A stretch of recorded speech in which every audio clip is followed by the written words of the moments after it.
C'est l'heure du journal. Mesdames et messieurs, bienvenue. 30 ans de massacres, 30 ans de viols. Ça suffit, il faut que cela s'arrête. C'était par ces paroles que le ministre de la fonction publique, Jean-Pierre Liaou, a marqué la séance lançant l'opération Ekonzopona Mapinga en faveur des forces armées de la République démocratique du Congo, où toutes les femmes de tous les services publics ont accepté de souscrire volontairement. À l'est de notre chère patrie, il a plu à son Excellence, Monsieur le vice-premier ministre, de recevoir plusieurs catégories spécifiques de l'administration publique.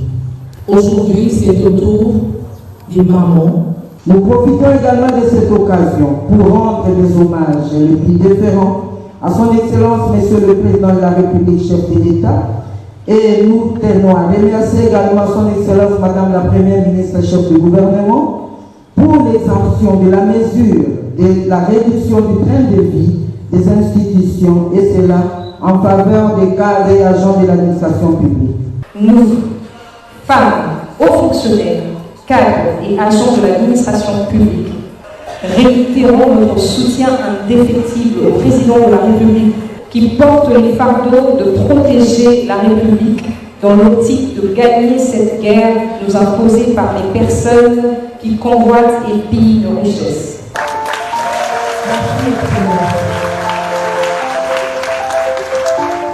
Il faut kila mtu popote duniani tusimame tuseme hapana. Munalomba na excellence anikumisa kudila beto mata meso peto na president de la République. Tendo bonso tujanza iba salai ba jitungeji. Tutwai mfumu wa jitungeji mpanda kumakasi. Tumutum. Tuyai bonso tuyitulwanga na jitunge kwa kusungila jitunga jetu. Tozali reconnaissante na président de la République na oyo nyonso azali kosala mpona maezali koleka na este. Message na elelo Kagame tika biso kimia, tika biso kimia, tika biso kimia. Notre nation traverse en ce moment l'une des périodes les plus sombres de son histoire, du fait de l'agression lâche et barbare d'un voisin devenu fou, vaillou, méchant, le Rwanda, pour ne pas les citer, du général Paul Kagame, porteur d'un rêve fou, d'une ambition folle, d'ériger en Afrique une petite Suisse avec les richesses d'autrui. Cette ambition macabre échouera. Parce que chaque aventure a un début et une fin.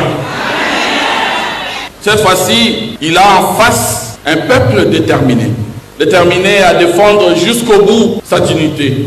Il a en face un président droit dans ses bottes qui refuse toute compromission et toute idée de négocier la souveraineté de la RDC. Ça a été fait par le passé, cette fois-ci c'est terminé. La souveraineté d'un pays ne se négocie pas. Il peut profiter de la proximité géographique entre nos deux pays pour faire ce qu'il est en train de faire depuis des années, mais il doit savoir que chaque aventure a un début et une fin. Et la fin de son aventure approche. 30 ans de saccage, 30 ans de tuerie, 30 ans de viol, de massacres, ça suffit. 10 millions de morts, plus même, ça suffit. Des femmes violées à la chaîne, des petites filles, des enfants violés par des barbares avec violence, ça suffit. Des hommes égorgés, enterrés, vivants, ça suffit. Des civils sans défense tués gratuitement avec comme seul tort le fait d'être congolais, ça suffit. Il faut que cela s'arrête, de gré ou de force. Notre cause est juste et nous gagnerons. Nos militaires se battent pour défendre notre patrie. Et nos soldats ont besoin de nous. J'avais lancé il y a quelques jours l'opération Ekonzopona Mapinga, qui consiste en réalité à permettre à chaque agent, à chaque fonctionnaire non concerné par les coupes dans le cadre de la réduction du train de vie de l'État, d'exprimer la solidarité envers nos sœurs et frères de l'Est, d'exprimer le devoir de patriotisme à l'endroit de nos vaillants militaires qui se battent avec courage au front. Je vous demande, vous les mamans, d'être les premières sensibilisatrices de cette opération qui est libre. On n'oblige personne. Chacun, dans les limites de ses moyens, va dans les comptes dédiés et se fera sous forme de souscription, donner qui 1000 francs, qui 5000, qui 10 000, qui 50, qui 100 000, selon ses moyens, pour pouvoir participer à l'effort de guerre. Notre pays a besoin d'une armée forte qui soit à la hauteur de sa grandeur. Et en ce moment, nous avons besoin de l'apport de chacun, de chaque citoyenne, de chaque citoyen.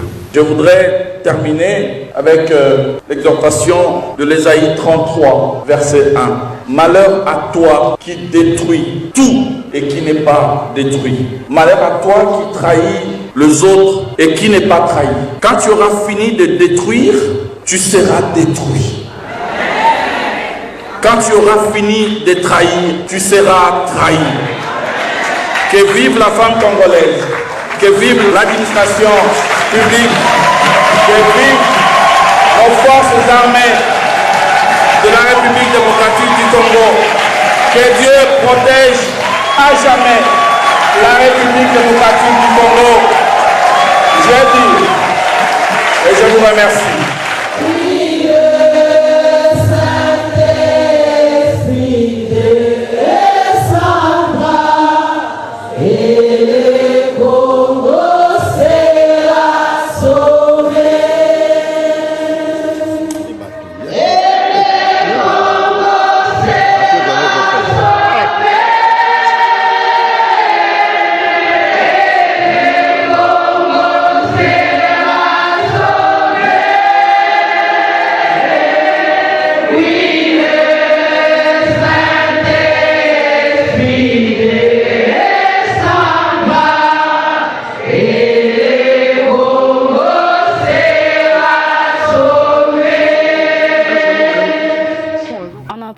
Avec le chevalier de la plume, le président du CESAC a rappelé ses concepts à ces derniers. C'est aux journalistes de choisir ce qu'il faut taire et ce qu'il faut dire, ce qui renvoie à la responsabilité de ces derniers en période de guerre médiatique. Devant la caméra, il a dénoncé et a condamné les hostilités dans l'est du pays suite à l'agression rwandaise. On l'écoute. Donc je vous félicite vraiment la presse nationale, puisque vous avez suivi ces discours-là. Vous avez fait le choix. Comme vous le savez, dans chaque période, la presse fait son choix, choisit son camp. Et je remercie la presse congolaise puisqu'elle a fait le choix de la patrie. Et ça a été remarqué que dans certains médias, ils ont carrément refusé des débats stériles. Et tout était vraiment dirigé vers la consolidation de la cohésion nationale. Et j'ai vu personnellement certaines plumes aussi merveilleusement écrites. Il y en a d'autres, des plateaux qui ont été dédiés entièrement à la question de l'Est, parce que vous devez le savoir, nous traversons une situation extrêmement difficile. Et l'enjeu qui est ici, c'est l'enjeu de la division. Et nos ennemis, ceux qui ne veulent pas la paix, ceux qui ne veulent pas nos valeurs que nous partageons, veulent nous mettre en déni. Ils veulent nous diviser, ils veulent nous opposer les uns contre les autres. Et ils savent ce qu'ils cherchent. Avec certainement certains médias qui les accompagnent dans cette salle des zones, mais au moins, nous avons senti une certaine résistance au niveau de notre propre média. J'ai vu des journalistes plus ou moins s'habiller en patriotes. Quand je dis s'habiller en patriote, c'est une mentalité. Et la mentalité qu'ils ont dégagée, personnellement, je suis fier de cela. Et je suis fier de dire que je dirige une institution d'appui à la démocratie, bien évidemment, mais qui gère la presse et qui gère les médias. Je suis très content parce qu'il fallait vraiment le dire. Nous ne sommes pas là que pour sanctionner, mais nous sommes là aussi pour encourager quand les choses se font très bien et surtout quand le travail est bien fait. Mais il faut dire aussi que les médias étrangers ont aussi respecté. Je comprends qu'ils font de leur mieux pour essayer de suivre, même s'ils ne le font pas à 100%, mais au moins on sent qu'il y a une certaine volonté de changer. Vous allez voir que dans certains médias, ils n'ont plus le discours de sites stratégiques, de villes stratégiques, on n'en parle plus.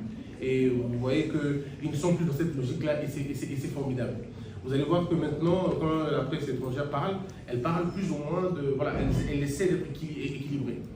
Et on sait le responsabiliser maintenant, les 23 et les AFP, on sait les responsabiliser. Et vous n'avez qu'à comprendre ma satisfaction qui est la plus grande.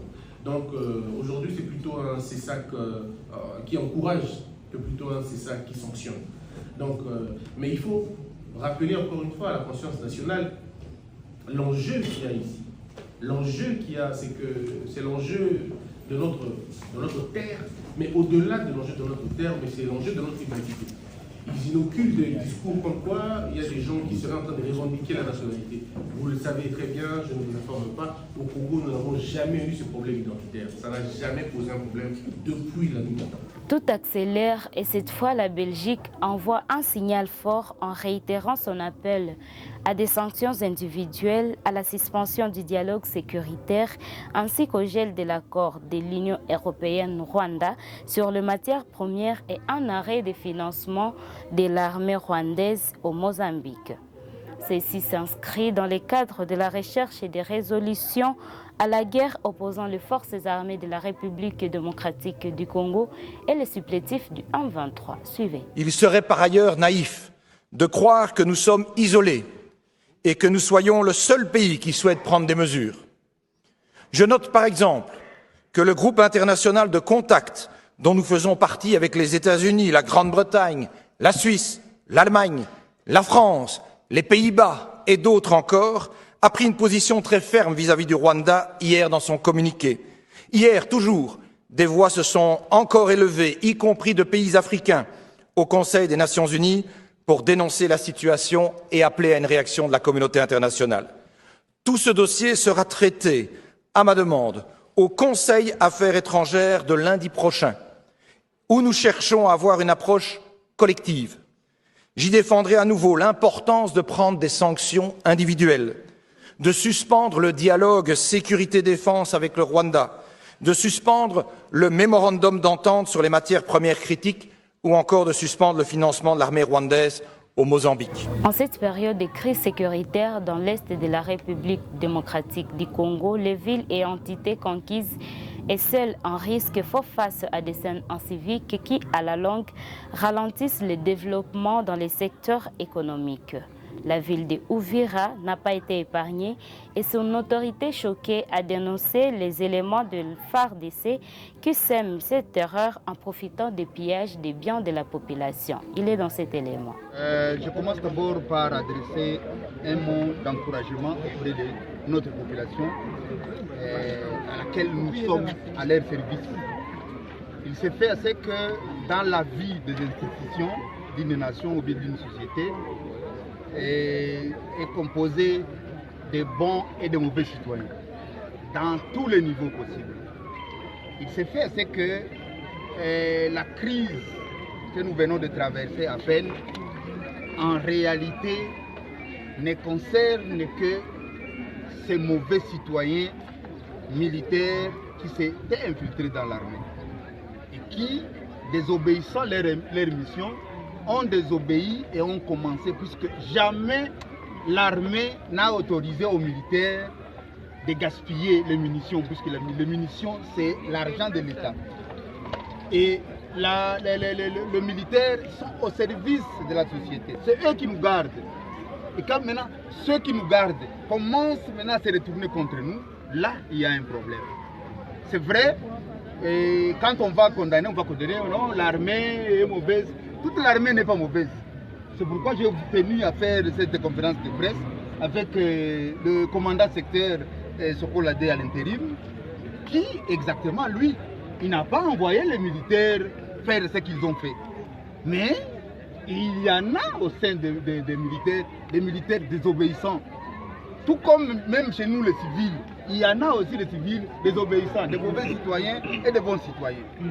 Maintenant, la circonstance, et nous avons pris nos responsabilités. Vous le savez, ce n'est pas une nouvelle.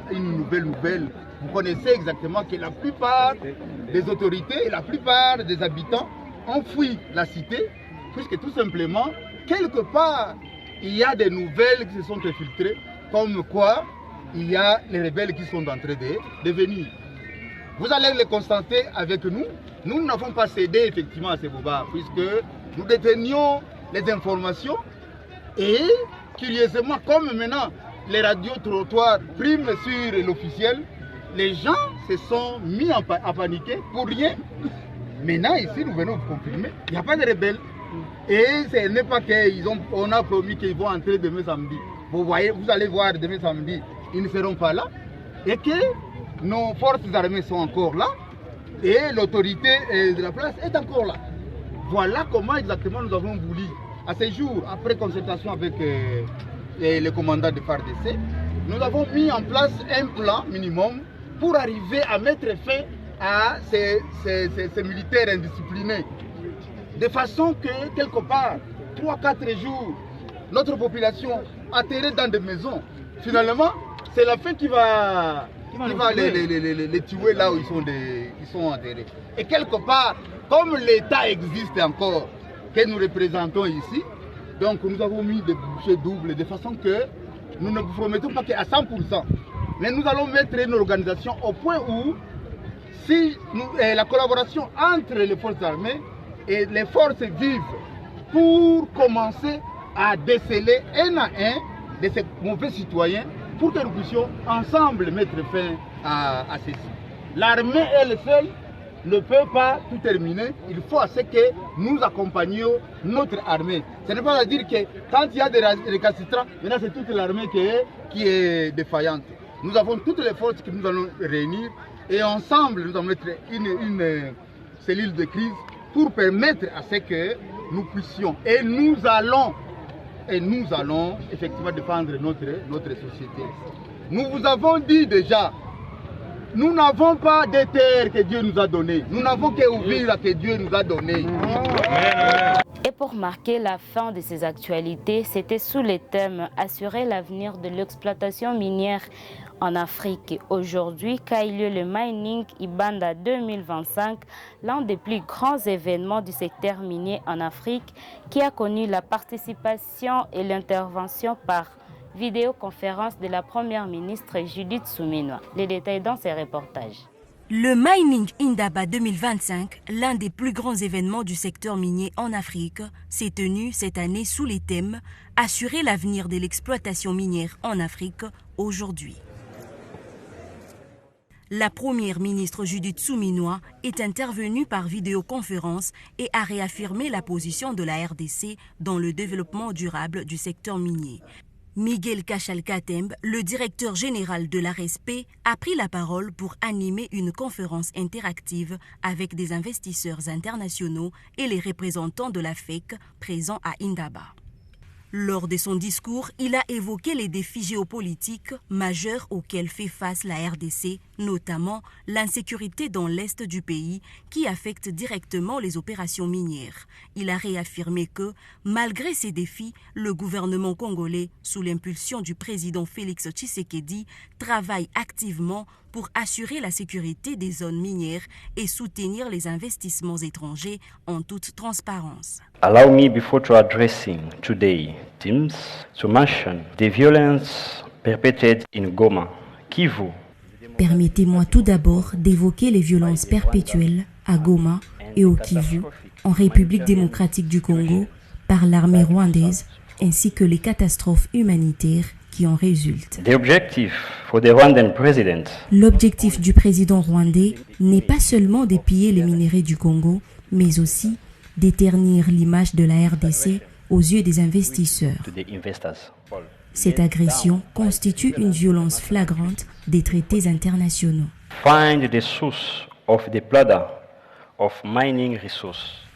Malheureusement, ces conflits trouvent leur origine dans les ressources minières dont regorge la RDC.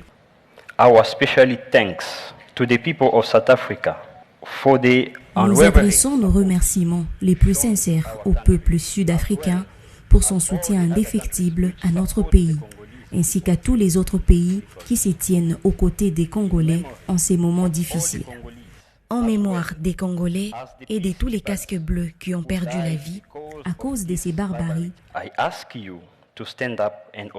je vous invite à vous lever pour observer une minute de silence. Il a également présenté les objectifs de l'ARSP, y compris la création des réseaux de partenariat entre entreprises locales et multinationales, ainsi que le renforcement de la régulation de sous-traitants pour garantir une meilleure transparence dans les contrats miniers. C'est par cet élément que nous mettons fin à la succession des actualités. Merci de nous avoir suivis.